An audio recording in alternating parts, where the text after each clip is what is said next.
Welcome in my YouTube channel. Today my topic is escaping. Escaping is a burning issue in developing country and underdeveloped country. Today my topic is पलायन.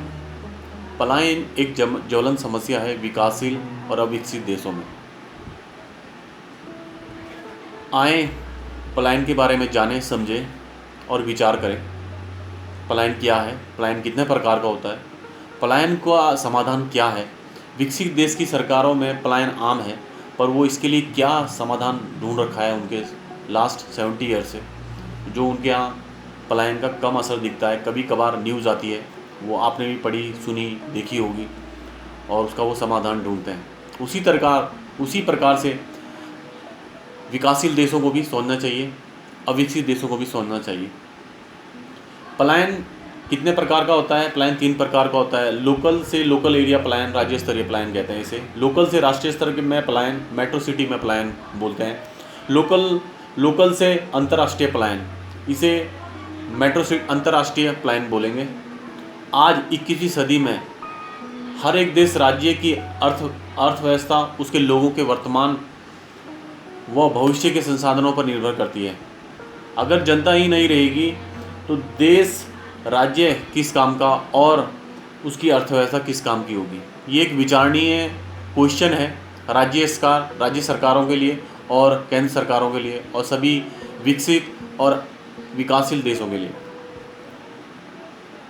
मेरा एक उपन्यास आ रहा है जिसका नाम है राग का भूत, एक मानव प्रेमी.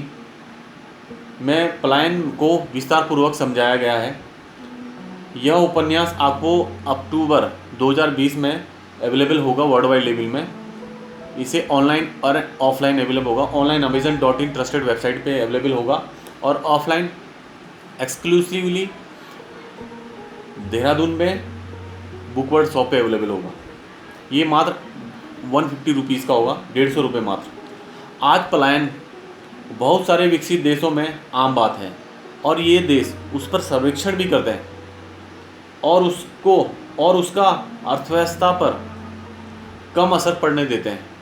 जैसे हर विकसित देश पेड और फ्री नागरिकता देता है. फ्री नागरिकता शरणार्थियों को मिलती है एक्सेप्शन केस पे, और पेड नागरिकता 70 साल से दे रहे हैं ये विकसित देश. वो सिर्फ उन्हें या तो इंडस्ट्रियलिस्ट को देंगे या किसी कलाकार या जो उस देश को कुछ रोजगार देगा या कुछ उसमें प्रसिद्धि होगी, उन्हें ये पेड नागरिकता देते हैं. आज पलायन तमाम विकसित देश व विकासशील देश की यह एक बड़ी समस्या बनती जा रही है, जो कि 2050 तक बहुत गंभीर हो जाएगी. भारत जैसे देशों में, विकासशील देशों में, भारत की जिस तरीके से सर्वेक्षण हुआ है 2020 से 2030 तक बेरोजगारी बहुत जगह ज़्यादा रहेगी, तो पलायन भी रहेगा ही.